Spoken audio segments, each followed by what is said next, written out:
This monster over here is the Zoom H5, a digital recorder that features an interchangeable modular microphone system and also connects to microphones via XLR and TRS cables. Now, this device is by no means a new product, but it is relatively new to my toolbox of creative stuff. And the main reason I chose to purchase this was that I got a microphone to record musical instruments with at a very, very good deal from my friends at Musicians Clearance Mart. And this mic required an external recorder that connects via XLR and also provides phantom power to the microphone itself. And considering that I'd be using this new mic alongside the fact that I own a couple of basic mics that run off of 3.5mm TRS cables, one of which needs plug-in power, it made sense to get the H5. And in this video, I'll cover the basics of this mic/recorder, and I'll include some time-stamped chapters.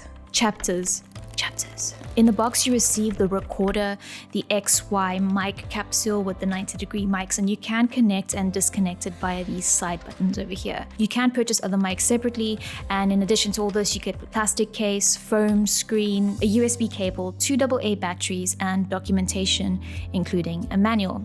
Now, this does not come with an SD card, and you'd be advised to use an SDHC card or a card that is not larger than 32 gigs in capacity. In addition to the attached microphone components, you can plug in 3 additional microphones. At the bottom of the device, you have 2 XLR inputs, and at the top at the connected mic capsule, you have the line-in jack for your 3.5mm stereo cables, which connects to your TS or TRS jack. Both of these inputs can provide power to your mics if they require it, and if I'm not mistaken, this is referred to as plug-in power for the 3.5mm jack, and it's referred to as phantom power via the XLR.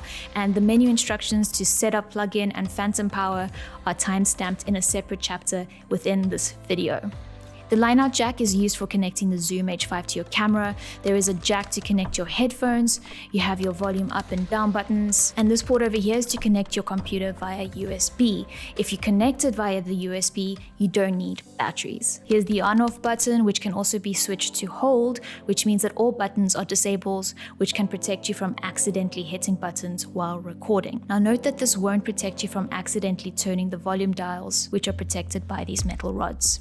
On the other side, you have your SD slot, and this is your menu button, and this is the toggle or the joystick to navigate through your menu. You can go up, down, and the center for selection, and the menu button also works as the back button once you're in the menu. At the front, we can select which mics to enable. So LR enables the mics at the attachable component, and this is the dedicated volume dial for that. Buttons 1 and 2 enable XLR cables 1 and 2 respectively, and the same applies to volume dials 1 and 2. Now, if I set my recording mode to stereo, hitting either 1 or 2 will result in both inputs being selected. And if you set multi-file mode instead of stereo mode, you'll have the audio file from the XY input saved separately to those from the inputs 1 and 2, which can then be enabled separately as well. There are a bunch of cool features that allow you to have better control over wind rumble and mic pops or plosives, like a high pass filter, or you can set compression to limit the minimum and the maximum levels of your volume recorded, and you can normalize audio, and you can even set this to have the backup recording without any of these modifications. And I'll take you through all of that in the menu in the timestamped chapter within this video. You have your record button, and you can pause and resume with your play pause button, and of course there's also the stop button to end your recording.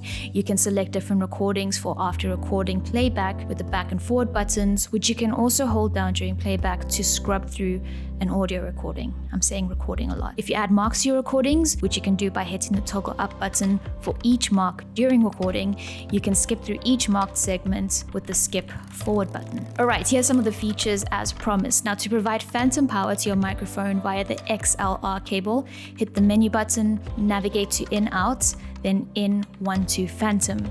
Go to on-off to select which mic connections to apply the phantom power to. In my case, I turned the phantom power for the XLR1, and XLR2 is off with regard to phantom power, and you can turn them both on for phantom power. Go back, then navigate down to voltage and select the correct voltage value specific to your mic. Now, mine is set for 48 volts, as you can see over here. For plug-in power, navigate to your main menu and into in-out, and plug-in power is just under phantom power.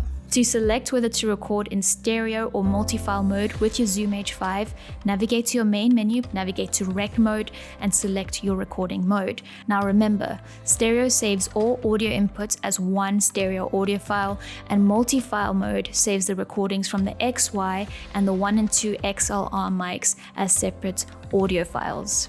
To select the file format of your recording, hit the menu button, navigate to Rec, and then hit Rec Format and select the recording format that works best for you. And note, you'll only be able to record backup audio if you set this to wave 44.1 or 48 kilohertz.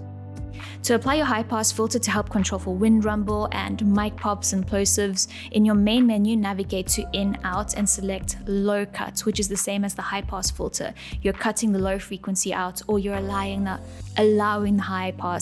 the high frequencies through. So the low cut filter is specific for frequencies, and the compressor or the volume limiter regard volume, so the amplitude, which will adjust our recording so that the lowest volume is set to less low than the lowest and the highest is less high than the highest. And you can adjust for this in the option just under low cut called Comp Limiter, which represents compression and limiter, and you can tweak those for your left or right or 1 and 2 inputs accordingly. Now, if you make all of these kinds of adjustments, you can create an unaffected backup that doesn't apply all these modifications to your recording, and you can select for this by going back to your main menu, going to Rec and in LR Backup. Note that you can only select for this option when your recording format is set to wave 44.1 or 48 kilohertz. There is so much more that you can do with this recorder. You can use it as an audio interface with your computer, you can overdub, you can trim projects, you can turn the metronome on, or you can get a guitar tuner, you can normalize volume. There's so much that I haven't explored yet,